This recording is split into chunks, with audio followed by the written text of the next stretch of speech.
keluar surat khabar yang bangunan dia bumbung dia runtuh. Pada masa tu sekolah tu buat motivasi murid, ya. Tapi itulah budak-budak ni orang kata kan, nakal-nakal dia pun Allah lindungi dia kan.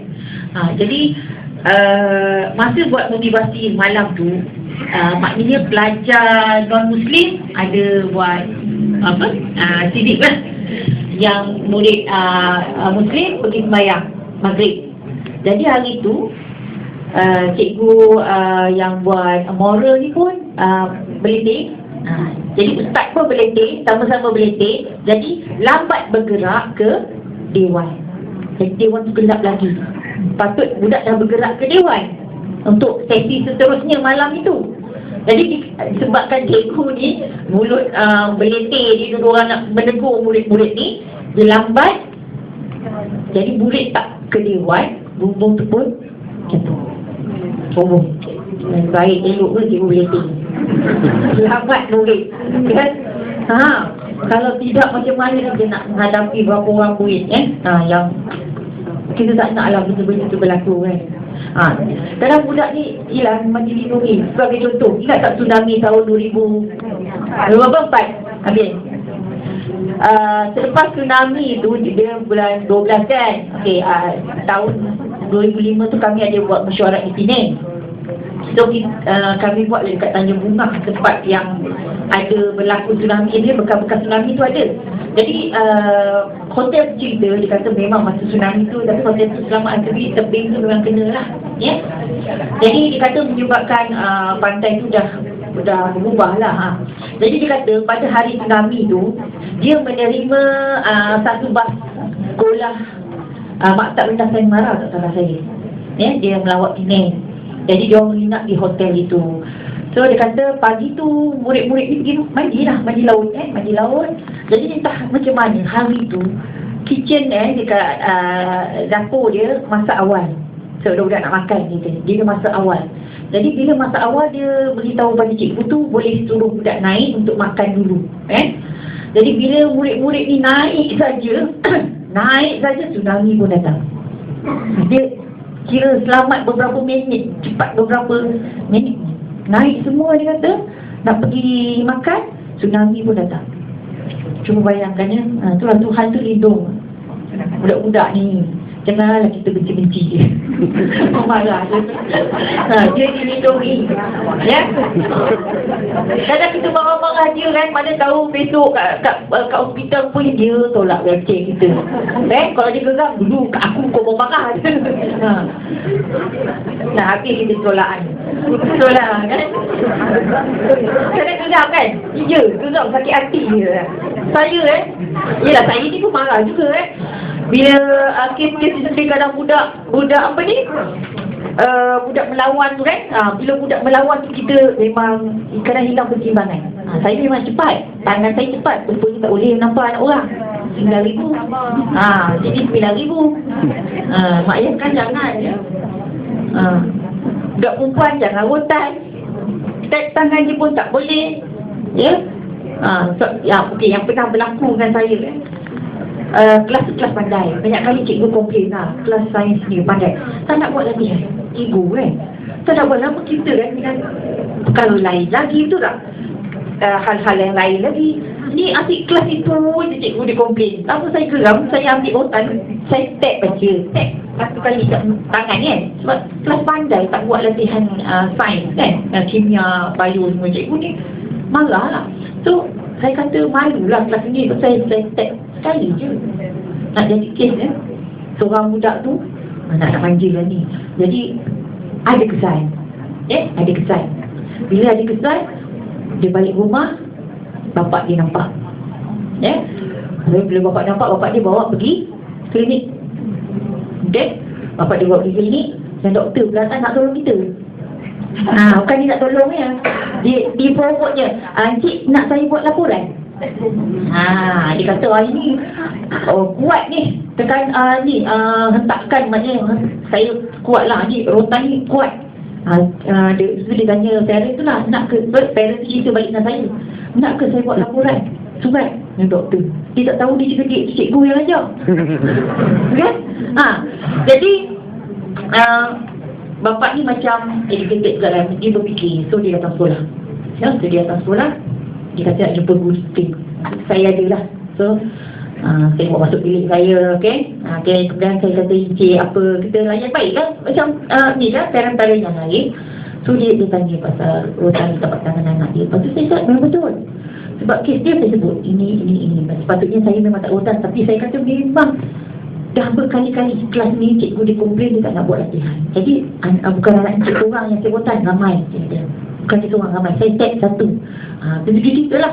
Dia bawa pergi hospital, dia tengok, dia kata doktor kata tag kuat tak, dia kata satu. Lepas tu dia kata sebab mungkin anak tangan lembut yang tak pernah buat kerja kan, jadi nampak kesan tu lah.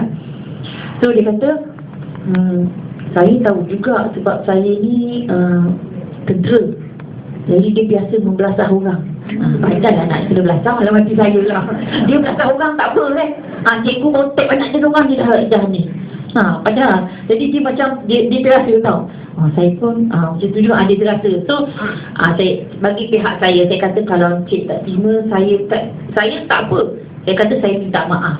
Saya kata cuma saya laksanakan ni sebab kelas ni perlu, saya kata sebab kelas yang bijak. Jadi tak mesti ada motivasi untuk belajar, tak boleh lah tak buat latihan apa semua terang je kan. Akhirnya dia terima lah. Tak ada lah macam yang tu serang-serang tu, tak ada lah. Jadi banyak pengalaman. Dia bila kita banyak pengalaman tu, bila masa banyak kes tu tak.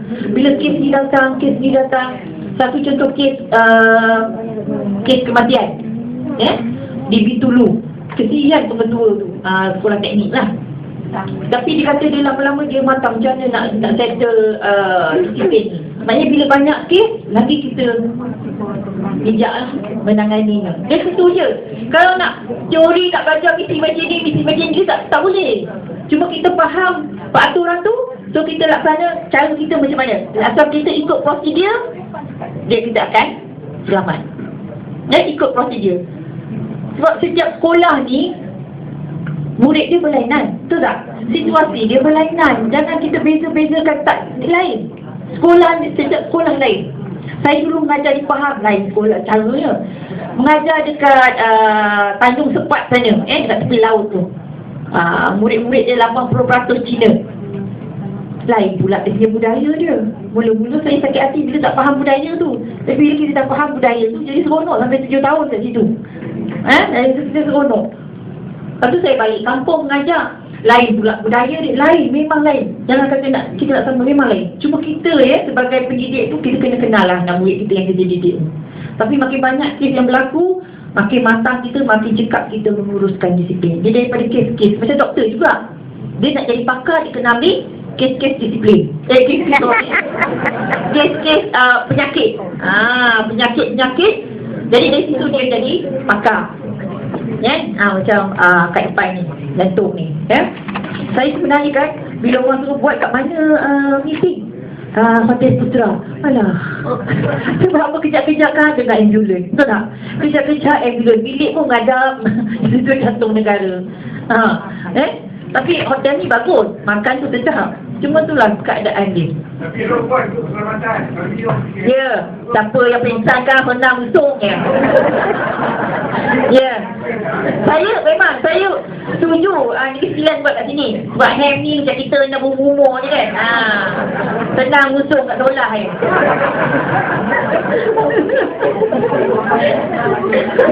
Okey. Belum lagi kan. Aspek keselamatan. Pengurusan keselamatan aktiviti murid, pengurusan keselamatan infrastruktur sekolah, pengurusan keselamatan dalam menangani gejala sosial, pengurusan keselamatan dalam menghadapi krisis dan bencana, pengurusan keselamatan dalam menghadapi risiko ancaman. Ini antara yang di dalam itu ya. So tahap keselamatan 80 hingga 100 sekolah selamat, 50 hingga 79 memerlukan peningkatan. Kita tak adalah kata sekolah tak selamat, ya, tak baik. Okey, kita 0 hingga 49 perlu perhatian khusus terhadap keselamatan. Jadi masa isi tu, maknanya dalam item tu kena ikutlah arahan-arahan tersebut, kena ikut, kena ada. Data murid pergi dan balik sekolah kena ada. Suruhlah cikgu kelas tu buat sejak kelas.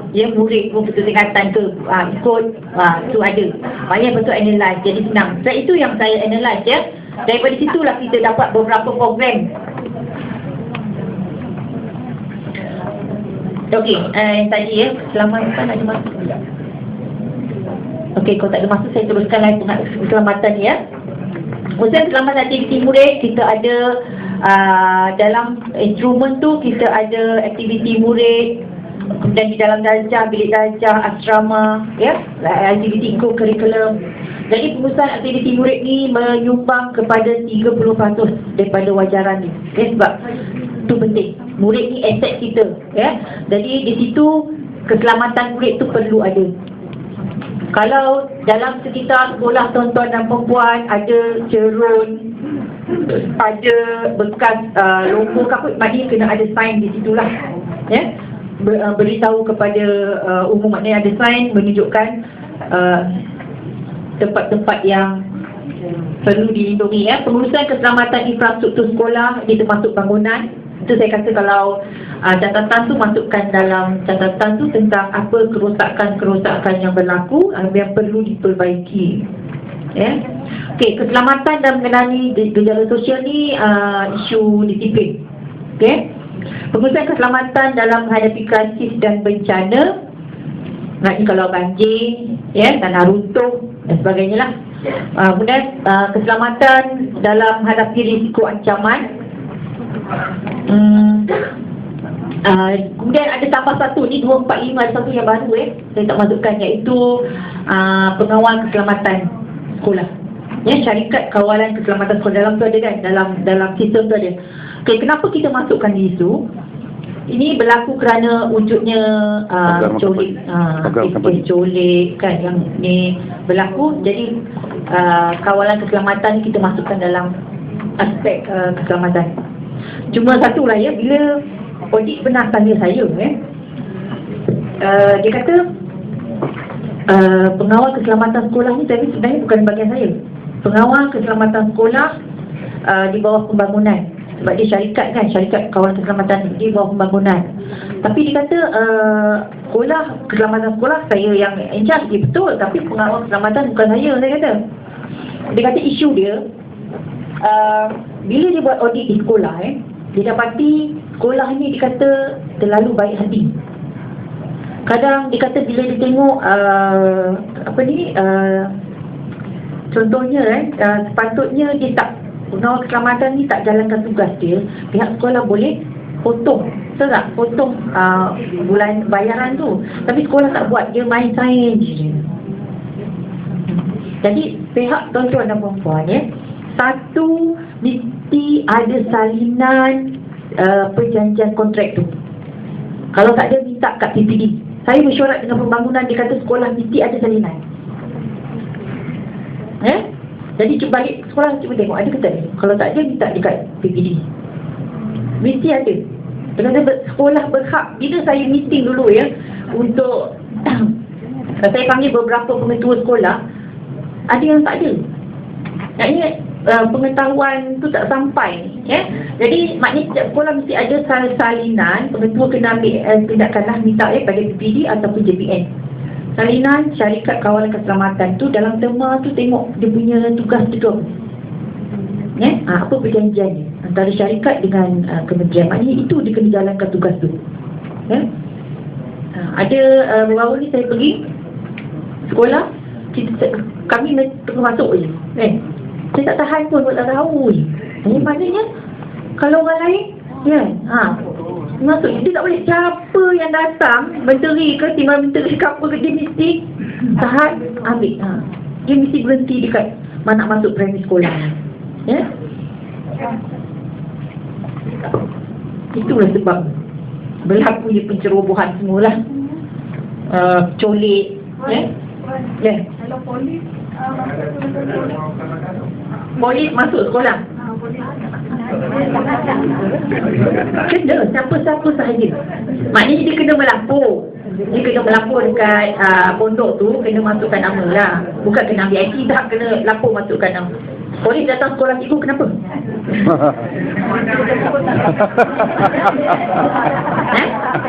Anak dia belajar. Oh jemput. Bagus tu. Maknanya ada hubungan dengan polis. Bagus sebenarnya. Sebab setiap sekolah ada pegawai perhubungan kan. Dia so kena ni lah. Okey, saya nak tanya. Sekolah mana yang ada omnipresent? 1, 2, 3. 3 je. Polis ada. Polis dengan rela datang. Itu namanya omnipresent. Okey. Yang ini adalah di bawah usaha Kementerian Dalam Negeri untuk membantu sekolah apabila berlaku penculikan. Jadi seorang polis dengan 2 orang rela ataupun 3, itulah ikut dia punya kesesuaian, dia akan turun ke sekolah tuan-tuan dan perempuan untuk membantu waktu pagi, tengah hari dan waktu balik, supaya tidak ada ancaman-ancaman jenayah. Yang ini berlaku pada berlaku pada kidnapnya. Jadi itu Saya nak kongsi sikit lah tentang keadaan keselamatan kan di sekolah saya. Boleh saya duduk ni? Boleh. Sebab saya tengok kalau kita kita sekarang orang buat oleh pengetua, tapi pengawal keselamatan yang berdaftar dengan dapat kontrak ni, kata teguran tu dia tak nak. Contoh pengawal keselamatan yang dapat kontrak di sekolah saya, memang macam puan katalah, kereta tak pernah ditahan. Dia buka pagar seluas-luasnya. Sebab dia kata berapa kali saya nak buka, asyik cikgu keluar masuk, pelawat keluar masuk, kerja dia. Itu kita kan. Dan dia beri perlindungan pada pelajar yang merokok dalam pos pengawal. Banyaklah kesalahan-kesalahan. Bila malam ada pula geng-geng motor, macam-macam. Jadi kan pihak sekolah, kita dah buat aduan, kita dah aduan pada apa? JPN. Tapi JPN pun tak boleh buat apa JPN. Sebab kita nakkan dia tukar pegawai itu sekolah. Mana pengawal keselamatan, tapi dia bagi alasan tak ada orang yang sekarang nak bekerja dengan gaji yang rendah yang diberi. Tak sampai pun minimum 1,200 saya rasa lah. Jadi dia pun ada masalah kekangan bekerja dan kita sebenarnya tak nak dia. Tapi kita tak ada kuasa sebab pemilihan kontrak bukan pada pihak sekolah. Jadi tolonglah sekolah-sekolah, terutama sekolah saya lah dinilai. Saya rasa kawasan tu memang berisiko lah. Dinilai. Alright. Aduan mungkin JPN sampai JPN tak boleh buat apa. Yang bertanggungjawab ni bahagian pembangunan. Boleh buat pada bahagian pembangunan.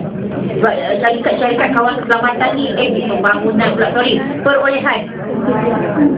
Bahagian perolehan. Kalau dia akan turun siasat, kalau betul dia akan terminate.